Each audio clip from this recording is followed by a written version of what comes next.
ட்ரெயின்னாலே மேகனா அப்படின்றது தான் பொதுவா நம்மளோட எக்ஸ்பெக்டேஷனா இருக்கும். ஆனா ரியாலிட்டின்னு ஒண்ணு இருக்குல்ல. அங்கிள், ஆன்டி, வயசான பாட்டி, அப்பர் பெர்த்துக்கு சேஞ்ச் ஆகிக்க சொல்ற தாத்தா. அதுதானே ரியாலிட்டி. சரி, கான்டெக்ஸ்ட்க்கு வருவோம். இப்போ ஒரு ட்ரெயின் பயணத்துல 24 வயசுல இருக்கிற ஒரு பையன், அவனோட அப்பா, அம்மா. ஆப்போசிட்ல ஒரு கப்புள். அவங்களோட 6 வயசு பாப்பா. அந்த கப்புள் பேசிக்கிட்டு இருக்காங்க. அந்த பாப்பா மொபைல்ல கேம் விளையாடிக்கிட்டு இருக்குது. அப்படியே அவங்க ஆப்போசிட்ல அந்த 24 வயசு பையன் விண்டோ வழியா இந்த உலகத்த அப்படியே பார்த்து ரசிச்சுக்கிட்டு இருக்கிறான். எல்லா விஷயத்தையும் பார்த்து ரொம்ப எக்ஸைட் ஆகுறான். "அப்பா அங்க பாருங்க. ரொம்ப கிரீனரியா ட்ரீஸ்லாம் இருக்கு. பேர்ட்ஸ்லாம் பறக்குது. பேர்ட்ஸ்லாம் பாடுது. நாய் குரைக்குது. சன்ன பாருங்க ரொம்ப பிரைட்டா இருக்குது." அப்படி இப்படின்னு எல்லா விஷயத்தையும் பார்த்து ரொம்பவே எக்ஸைட்மென்ட் ஆகுறான்.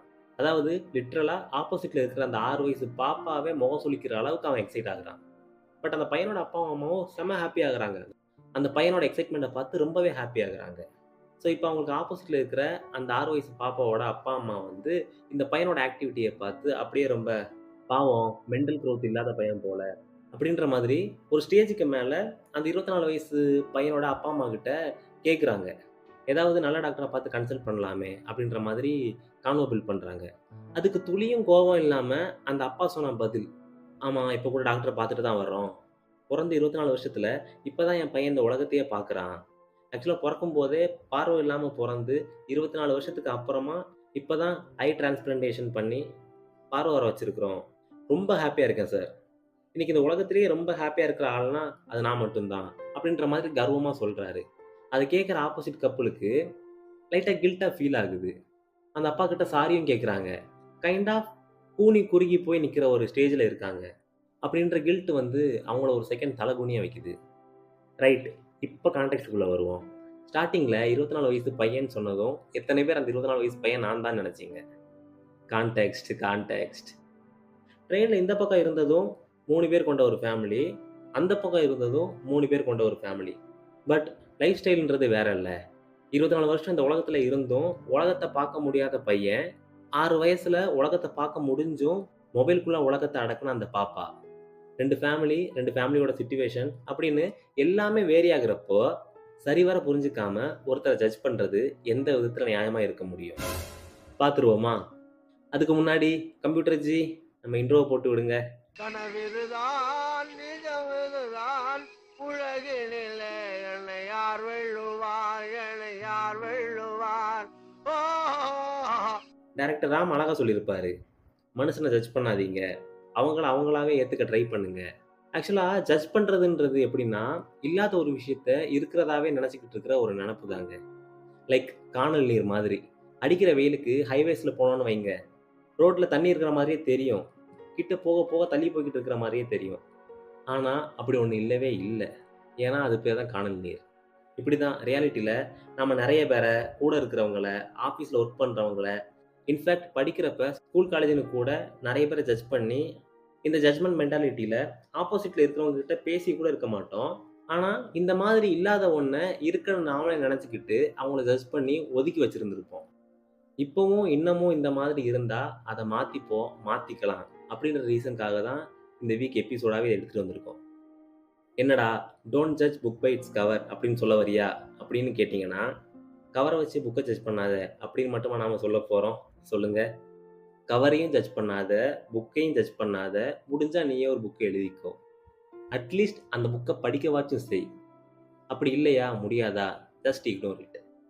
வேற யாருக்காச்சும் அது யூஸ்ஃபுல்லா இருக்கும். புக்க மட்டும் சொல்லலங்க. பீப்பிளையும் சேர்த்து தான் சொல்றேன். இன்னொருத்தருக்கு பொக்கிஷமா கூட தெரியலாம், அமையலாம். இத ஏன் இவ்வளோ அழுத்தமா சொல்றேன்னா, அவன் வெள்ளையா இருக்கான், இவன் கருப்பா இருக்கான். அவன் ஃபர்ஸ்ட் பெஞ்ச் டாப்பரு, இவன் லாஸ்ட் பெஞ்ச் மக்கு. அவன் ஃபர்ஸ்ட் குரூப்பு, இவன் லாஸ்ட் குரூப்பு. அவன் ஷூ போட்டிருக்கான், இவன் ஸ்லிப்பர் போட்டிருக்கான். அவன் நல்லா இங்கிலீஷ் பேசுறான், இவனுக்கு இங்கிலீஷ்னாலே வராது. அவன் நெறைய சம்பாதிக்கிறான், இவன் வேலைக்கே போகல. அவனுக்கு கல்யாணம் ஆகிட்டு, இவனுக்கு கல்யாணமே ஆகல. அவனுக்கு குழந்தை இருக்கு, இவனுக்கு குழந்தை இல்ல. அவன் கார் வாங்கிட்டான், இவன் மோர் கூட வாங்கல. அப்படின்ற மாதிரியும், அவ குவைட்டா அமைதியா இருக்கா, இவ ரொம்ப வாயாடுறா. அவ குண்டா இருக்கா, இவ ஒல்லியா இருக்கா. அவ அடக்க ஒடுக்கமா இருக்கா, இவ கால் மேல கால் போட்டு தலகணத்தோட இருக்கா. அவ வீட்டு பேச்ச கேட்கிறா, இவ வீட்டு பேச்ச கேட்க மாட்றா. அவ செல்ஃபியா எடுத்து தள்ளுறா, இவ டேட்டூவா போட்டு தள்ளுறா. அவளுக்கு குழந்தை இருக்கு, இவளுக்கு குழந்தை இல்ல. அப்படின்ற மாதிரியும், இந்த தேவையே இல்லாத அதாவது நமக்கு ரைட்ஸே இல்லாத ஒரு விஷயத்த பண்றதுனால, ஒருத்தர் எந்த அளவுக்கு டிமோட்டிவேட் ஆகுறாங்க, எந்த மாதிரியான ஒரு மென்டல் ஸ்டேட்டுக்கு போறாங்க, அப்படின்றத யாருமே யோசிக்கிறது இல்ல. இந்த இடத்துல கம்பேரிசன் கூட மேஜர் ரோலா இருக்குங்க. அவரவர் லைஃப்‌க்கு அவரவர் தான் ஹீரோ, ஹீரோயின், வில்லன், காமெடியன் எல்லாமே அப்டின்னே சொல்லலாம். ஸோ யார் யார் என்னென்ன ஃபேஸ் பண்றாங்க, எப்படிப்பட்ட லைஃப் ஸ்டைல்ல இருந்து வர்றாங்க, ஏன் இப்படி பண்றாங்க அப்படின்றது அவங்கவங்களுக்கு மட்டும் தான் தெரியும். நான் ஆல்ரெடி சொன்ன மாதிரி, எல்லாருக்கும் வாழ்க்கைய குடுக்குற கடவுள், வாழ்ற வழிய மட்டும் எல்லாருக்கும் ஒரே மாரி குடுக்குறது இல்ல. அவன் இப்படி, அவ இப்படின்றத தாண்டி, அவன் அவன் விஷயத்துல அவன் அவன் எப்படின்னு பார்க்குறது தான் கரெக்ட்டா இருக்கும் அப்படின்றது தான் நான் நம்புற ஒரு விஷயம். ஒரு குட்டி ஸ்டோரி. ஒரு டெய்லர் அவரோட கடையில அவரோட பையன் கூட இருக்கும்போது, அந்த டெய்லர் அப்பா வந்து ட்ரெஸ் ஸ்டிச் பண்றதுக்காக சிசர் எடுத்து கிளாத்த கட் பண்ணிட்டு, அத அவரோட சேர் பக்கத்துல கீழ வச்சிடுறாரு. அதாவது அந்த சிசர கீழ வச்சிடுறாரு. அப்புறம் பட்டன் தச்சுட்டு அந்த ஊசிய எடுத்து அவர் போட்டிருக்கிற அந்த கேப்ல குத்தி வைக்கிறாரு.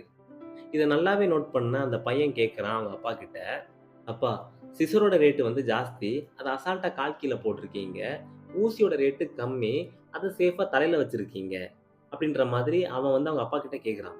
அதுக்கு அந்த அப்பா சொன்ன பதில் என்னன்னா, "நீ சொல்றது கரெக்ட் தான்ப்பா. கத்திரியோட மதிப்பு அதிகம் தான். Cost wise. ஆனா, அது ஒரு விஷயத்த கட் பண்ண ஹெல்ப் பண்ணுது. ஊசியோட காஸ்ட் வந்து கம்மி தான். ஆனா, அது ஒரு விஷயத்த இழுத்து பிடிச்சு தைக்க ஹெல்ப் பண்ணுது." இங்க நம்ம ஒருத்தரோட ஒரு பக்கத்த மட்டும் வச்சு அவர ஒட்டுமொத்தமா ஜட்ஜ் பண்ணிடுறோம். லைக் இந்த ஸ்டோரியில வர மாதிரி. காஸ்ட்ட வச்சு ஜட்ஜ் பண்ணிடுறோம். பட் ரியாலிட்டி கம்ப்ளீட்டா வேற. அது குடுக்குற வேல்யூ வேற.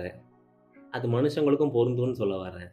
ஒருத்தர் ரோட்ல நடந்து போறப்ப, செம ஸ்மார்ட்டா சூப்பரா ட்ரெஸ் பண்ணியிருக்காங்க அப்படின்னா, அவர் கான்ஃபிடென்ட்டான ஆளு. அவருக்கு எல்லாமே தெரியும் அப்படின்னு நெனைக்கிறதும், அதுவே ஒருத்தர் வேஷ்டி சட்டையோட நடந்து போறாருன்னா, அவருக்கு ஒண்ணுமே தெரியாது. கிராமத்தான் நெனைக்கிறதும், சைக்காலஜில வந்து ஒரு கான்செப்ட் தாங்க.